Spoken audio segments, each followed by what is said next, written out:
ചോദ്യപേപ്പർ ചോർച്ച കേസിൽ MS സൊല്യൂഷൻ CEO മുഹമ്മദ് ഷുഹൈബിന്റെ ജാമ്യാപേക്ഷ കോടതി ഇന്ന് പരിഗണിക്കും.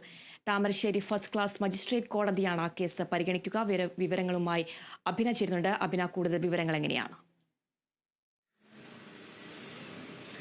ഷുഹൈബിന്റെ ജാമ്യാപേക്ഷ പരിഗണിക്കുന്നതിനോടൊപ്പം തന്നെ ഷുഹൈബിനെ കസ്റ്റഡിയിൽ വിട്ടുകിട്ടാനുള്ള അപേക്ഷയും താമരശ്ശേരി പോലീസ് ഇന്ന് സമർപ്പിക്കുമെന്നാണ് അറിയാൻ സാധിച്ചിരിക്കുന്നത്. അതോടൊപ്പം തന്നെ ഷുഹൈബിന്റെ കേസ് പരിഗണിക്കുന്നതോടൊപ്പം തന്നെ മലപ്പുറത്തു നിന്നും പിടിയിലായ പ്യൂണ് അബ്ദുൾ നാസറിന്റെയും ജാമ്യാപേക്ഷ ഇന്നായിരിക്കും കോടതി പരിഗണിക്കുക.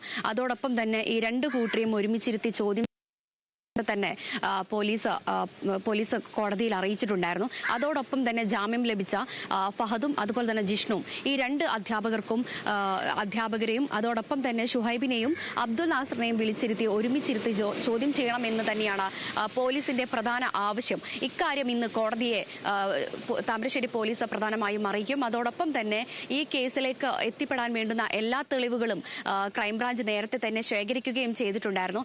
ഇതിന്റെ എല്ലാം അടിസ്ഥാനത്തിലായിരിക്കും ഇനി അങ്ങോട്ടുള്ള ക്രൈംബ്രാഞ്ചിന്റെ ഉൾപ്പെടെയുള്ള നീക്കങ്ങൾ എന്ന് തന്നെയാണ് മനസ്സിലാക്കേണ്ടിയിരിക്കുന്നത്.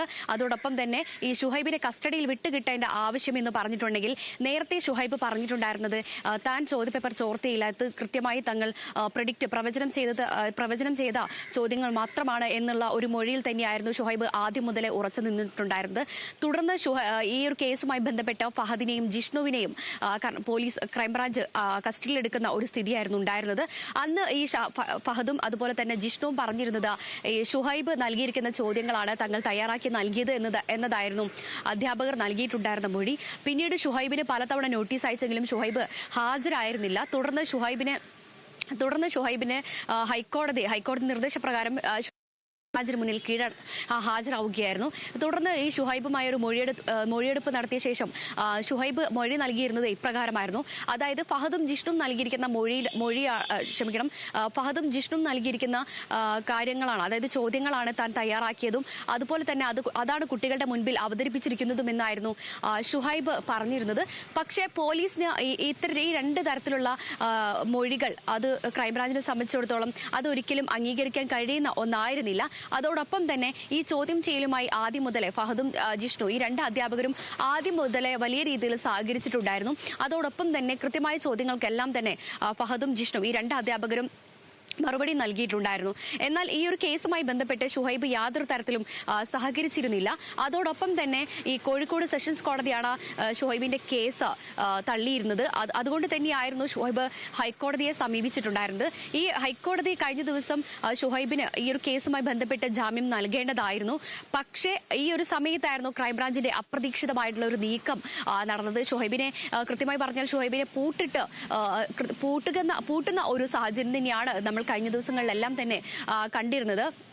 അതായത് മലപ്പുറത്ത് ഒരു പ്യൂണിനെ അറസ്റ്റ് ചെയ്യുകയും അതിൽ പറയുന്ന ഒരു കാര്യം ഈ പ്യൂണും ഫഹദും നേരത്തെ പരിചയത്തിലായിരുന്നു. അതായത് ഫഹദ് ആദ്യം ജോലി ചെയ്തിരുന്നതും ഈ പ്യൂണ് ചോദ്യം ചെയ്തിരുന്നതും മേൽമുറി സ്കൂളിൽ തന്നെയായിരുന്നു. അങ്ങനെയാണ് ഈ പ്യൂണും അതുപോലെ തന്നെ ഫഹദും പരിചയത്തിലാവുന്നതും പിന്നീടാണ് ഈ ചോദ്യപേപ്പർ ഈ സ്കൂളിൽ നിന്നും ചോദ്യപേപ്പർ എല്ലാം തന്നെ ചോർത്തി നൽകുന്നത് എന്നാണ് അറിയാൻ സാധിച്ചിരുന്നത്. അതോടൊപ്പം തന്നെ ഈ പ്യൂണിനെ അറസ്റ്റ് ചെയ്യുകയും കൂടുതൽ ചോദ്യം ചെയ്യലിൽ നിന്നും ഈ ഷുഹൈബ് കൃത്യമായി ഈ ചോദ്യപേപ്പർ ചോർത്തിയതാണ് എന്നുള്ളൊരു നിഗമനത്തിലേക്ക് ക്രൈംബ്രാഞ്ച് എത്തുകയും ചെയ്തിട്ടുണ്ടായിരുന്നത്. തുടർന്ന് ഒരു വീട്ടിൽ നിന്നുള്ള അറസ്റ്റ് ഒഴിവാക്കുന്നതിന് വേണ്ടി ഷുഹൈബ് ക്രൈംബ്രാഞ്ചിന് മുന്നിൽ നേരിട്ട് കീഴടങ്ങുന്ന ഒരു സാഹചര്യം തന്നെയാണ് നമ്മൾ കണ്ടിരുന്നത്. അതോടൊപ്പം തന്നെ മുൻപും ഈ ക്രൈംബ്രാഞ്ചിന് മുൻപിൽ ഷുഹൈബ് ഹാജരാവുന്ന സമയത്ത് യാതൊരു വിധത്തിലും ചോദ്യം ചെയ്യലിനോട് ഷുഹൈബ് യാതൊരു വിധത്തിലും സഹകരിച്ചിരുന്നില്ല എന്ന് തന്നെയാണ് ക്രൈംബ്രാഞ്ച് നേരത്തെയും വ്യക്തമാക്കിയിരുന്നത്. അതുകൊണ്ട് തന്നെ ഷുഹൈബിന്റെ പക്കലിൽ നിന്നും വേണ്ടുന്ന തരത്തിലുള്ള തെളിവുകളും അല്ലെങ്കിൽ തന്നെ മറ്റ് ചോദ്യങ്ങൾക്ക് ഉത്തരങ്ങൾ ലഭിക്കാത്തത് കൊണ്ട് തന്നെ ക്രൈംബ്രാഞ്ച് ആ ഒരു രീതിയിൽ പ്രതിരോധത്തിലായിരുന്നുവെങ്കിലും മറ്റ് അധ്യാപകരും അതോടൊപ്പം തന്നെ പല ഗവൺമെന്റ് സ്ഥാപനങ്ങളിലെ അധ്യാപകരും വിദ്യാർത്ഥികളുടെയും മൊഴികളെല്ലാം തന്നെ ക്രൈംബ്രാഞ്ച് ശേഖരിക്കുകയും ചെയ്തിരുന്നു. അതോടൊപ്പം തന്നെ ഡിജിറ്റൽ തെളിവുകളും ക്രൈംബ്രാഞ്ചിന്റെ പക്കലിലുണ്ടായിരുന്നു.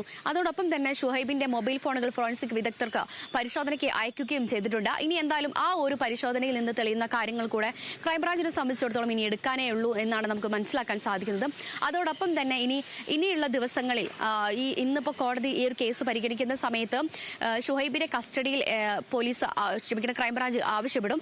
തുടർന്നായിരിക്കും ഈ കേസുമായി ബന്ധപ്പെട്ടിട്ടുള്ള കൂടുതൽ വിവരങ്ങൾ, അതായത് ഈ മൊഴിയിലെ വൈരുദ്ധ്യം തന്നെയാണ് ക്രൈംബ്രാഞ്ചിനെ സംബന്ധിച്ചിടത്തോളം ഏറെ നിരാശയിലാക്കുന്ന ഒരു കാര്യമെങ്കിൽ പോലും ഇക്കാര്യത്തിൽ ഒരു വ്യക്തത വരണമെന്നുണ്ടെങ്കിൽ കസ്റ്റഡി അപേക്ഷ അല്ലെങ്കിൽ കസ്റ്റഡി ലഭിച്ചതിന് ശേഷം മാത്രമേ ഇനി അങ്ങോട്ട് മുന്നോട്ട് നീങ്ങാൻ സാധിക്കുകയുള്ളൂ എന്ന് തന്നെയാണ് ക്രൈംബ്രാഞ്ച് ഈ ഒരു കേസിൽ വ്യക്തമാക്കുന്നത്.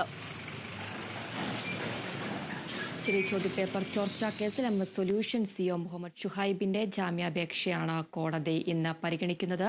വിവരങ്ങൾ നൽകുകയായിരുന്നു അബിന.